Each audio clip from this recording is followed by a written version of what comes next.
আজকে আপনারা কি করছেন? কুচবিহারের রাজবংশী ভাষী তপশিলি বন্ধুদের আপনারা নোটিশ পাঠাচ্ছেন আসাম থেকে। আসাম থেকে নোটিশ আপনারা বাংলায় পাঠাতে পারেন? পারেন না। এটা criminal offence, unconstitutional, illegal, undemocratic, unethical. We condemn that. ধিক্কার, ধিক্কার, বিজেপি সরকারকে ধিক্কার, আসাম গভর্নমেন্টকে ধিক্কার। আজকে আমরা সবাই ভোটার। হঠাৎ করে বিজেপি ঠিক করলো কি করে জিতবো, নাম্বার দাও। এবার কি বলছে? সবার ভোট নতুন করে করতে হবে। আগে কথাগুলো শুনে নিন, এটা টাইম পাবেন। কি বলছে? নতুন করে সবাইকে ভোটে নাম তুলতে হবে। কেন? এটা বিজেপির চালাকি। এর পেছনে এনআরসি চক্রান্ত আছে। সবাই ভালো করে শুনুন, মাথায় রাখুন।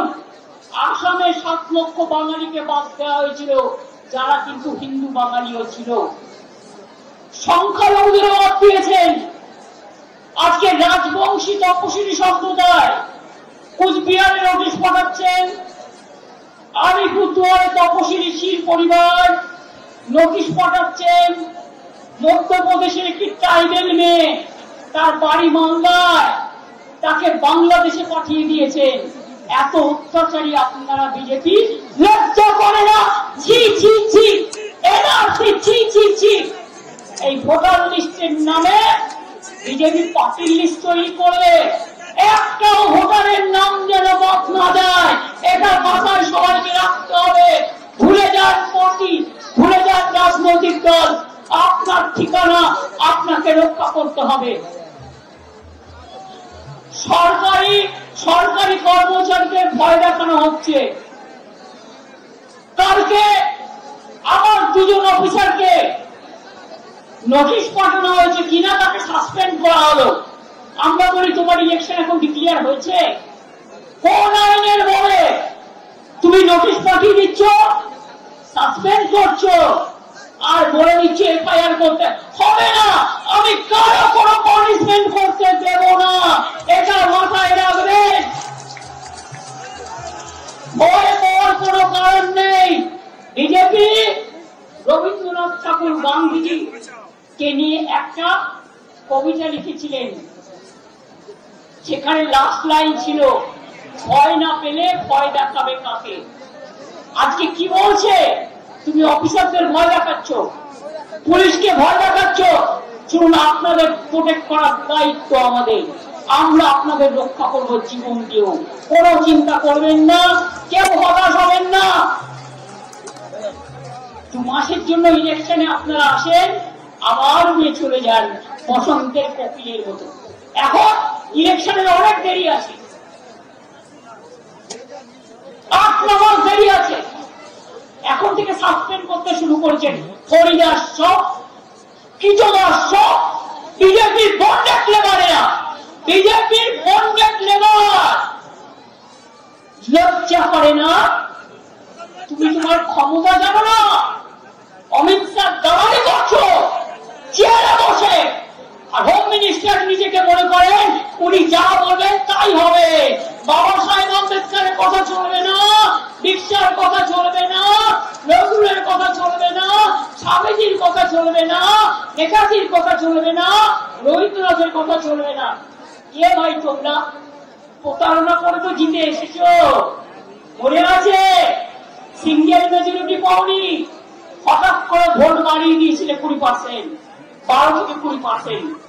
ইলেকশন কমিশনের সাহায্যে তোমরা যদি মনে করো বাংলা থেকে ভোটারদের নাম বাদ দেবে, তাদের অস্তিত্ব বিপন্ন করবে, এখানে করবে, এনআরসি করবে, শুনে রাখুন কি বলছে।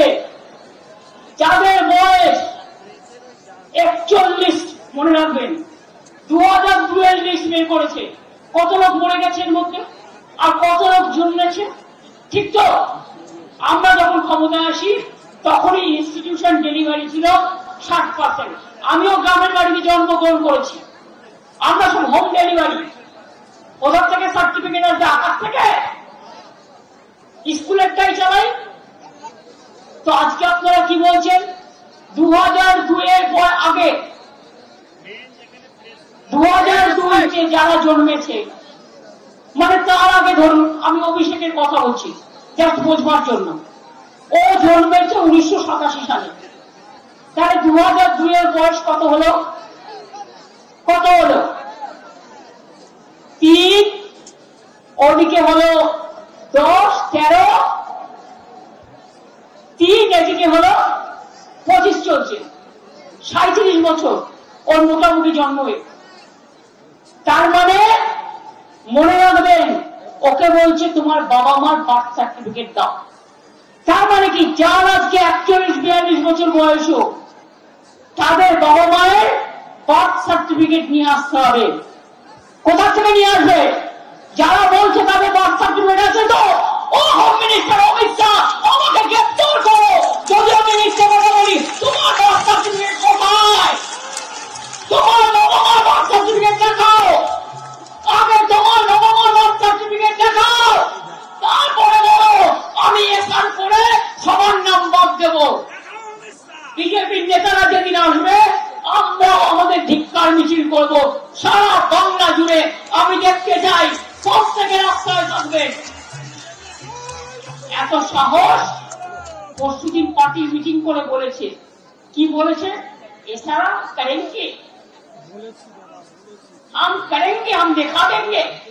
और তুমি ক্যাচ করা করবে, বাংলা একটা কথা বলে ক্যাচ করা করবে। তুমি হরে